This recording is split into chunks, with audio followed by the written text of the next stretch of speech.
शहादत हुआ था, यही स्तर पर आज आए हैं। आपको रूबरू कराते हैं पहचानने का मौका। तो सर, आपको हमारा जेके न्यूज़ में स्वागत है, वेलकम है। आज जो जहाँ जिस स्थल पर आए हैं, यहाँ 2 जन इसको मॉडल गांव के रूप में गोद लिया था। माननीय जो शिक्षा मंत्री थे, अभी गुजर बसा है, उन्होंने, और माननीय सांसद विद्युत महतो जी ने। तो आज तक इनका कोई कल्याण नहीं हुआ, और आपका वो प्रत्याशी भी है, और आप लोग भी आज यहाँ से आगाज़ कर रहे हैं। तो इसके लिए हमारे चैनल माध्यम से क्या करें? देखिए, सबसे पहले आपके चैनल के सभी दर्शकों को मैं कृतज्ञ और सही सुनी तो हमारे उनकी आत्मा को शांति मिले। तो ये तो बहुत की बात है कि गोद लेने के बाद भी इस गांव का विकास नहीं हो पाया। हम चाहेंगे कि जिन्होंने गोद लिया है एक बार इसको फिर से संज्ञान लिया जाए, क्योंकि पूर्व शिक्षा मंत्री तो अब रहे नहीं, लेकिन उनके यहाँ पर हैं तो उनको भी इसमें जहाँ तक हमारी प्रश्न है, तो अगर हम जीत के आते हैं या हमारे प्रत्याशी जो रामदास मुर्मू जी अगर जीत के आते हैं, तो सबसे पहले इस गांव का जो मांगी है, जो डिमांड्स हैं, जो विकास नहीं हो पाया है, सबसे पहले यहीं से योजनाओं की शुरुआत करें। और सर, यहाँ आरेख है आपको 2005 का घटना है।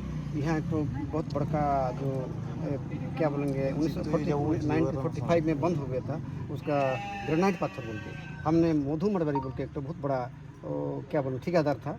अच्छा, प्रयास से, मेरे ही प्रयास से आज उनको पकड़ के दे दिए हैं। सरकार का हमारा एग्रीमेंट है, ये सामाजिक कार्यकर्ता, राइटर, फाइटर सब, लेकिन आज तक उसका खान तो खुले नहीं। खुलने से यहाँ का सर 20,000 का नौकरी मिलेगी, मिलिट्री बोल के आमबड़ा बोल के यहाँ का पड़ता है। ये घाटशिला विधानसभा की लोकल समस्या है। इस समस्या पर हमारे रामदास मुर्मू जी जो प्रत्याशी हैं, ये पूरी तरह से अवगत हैं इस समस्या से।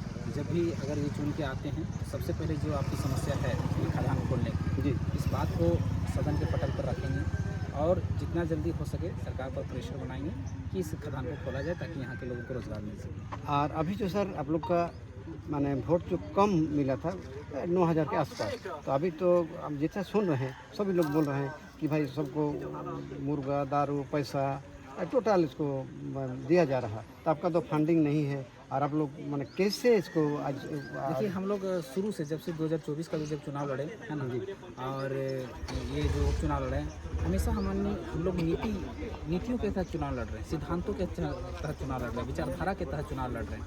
हम लोग तो साफ संदेश है, स्पष्ट संदेश है कि अगर हमारी प्रत्याशी आपको पसंद है, हमारी पार्टी आपको पसंद है, हमारी विचारधारा पसंद है, अगर वोट करना चाहते हैं तो अपने बाल बच्चों के भविष्य के लिए करिए। कभी भी अगर हमको नहीं देना है तो मत दीजिए, लेकिन दारू, मुर्गा, धोती, साड़ी, लुंगी, गमछा, मैया सम्मान योजना देखकर कभी वोट मत दीजिए। ये तो हमेशा से हम लोग का संदेश रहा है, हमारी विचारधारा रहा है। और हम लोग जब भी वोट मांगने जाते हैं, और अभी जो आज से शुरुआत करने जा रहे हैं, तो आज शुरुआत कर रहे हैं तो उसी विचारधारा के साथ कर रहे हैं, और वही विचारधारा को लेकर हम लोग जन जन तक जाएंगे।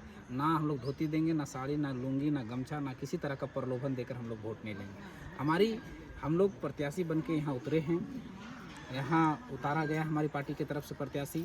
हम लोग पूरी तरह से कोशिश करेंगे कि जन जन तक विचारधारा पहुँचाएँ, और विचारधारा और नीतियों के तहत ही हम लोग वोट लेने का काम करेंगे, ना कि प्रलोभन देकर। और ये जो नामांकन हुआ सर, इसमें अभी भी तो संशय बना हुआ है। सभी लोग मेरे को कहता है कि भाई ये तो महतो का ही पार्टी है, लेकिन उतना दिन अब मैं भी वीडियो बनाया था, बाइट भी लिए थे, और क्या बोलेंगे बाकी छोड़े थे। नहीं, ऐसा कुछ होता नहीं होता महतो का ही। कोई पार्टी एक जात का नहीं होता है। कोई भी पार्टी, जितना भी पार्टी हुए भारत में, कोई भी एक जात का पार्टी कभी नहीं होता। हर पार्टी या हर संगठन में विभिन्न जाति के लोग होते हैं। क्या होता है कि विपक्ष के पार्टियों की तरफ से नैरेटिव सेट किया जाता है, प्रगलाया जाता है। आप हमारे केंद्रीय टीम को देख लें, केंद्रीय टीम में जो इस कास्ट के जो लोग हैं, मेरा सुप्रीमो इस कास्ट से हैं, हमारे लोग कुछ हो सकता है 60-40 जो रेशियो में, इसलिए लोग एक नैरेटिव सेट करते हैं कि इसी का। आप केंद्र टीम के जितने भी पदाधिकारी हैं उसका लिस्ट उठा के देख लीजिए। हमने चुनाव लड़ा लगभग 71 सीटों में, 71 सीटों का समीकरण देख लीजिए।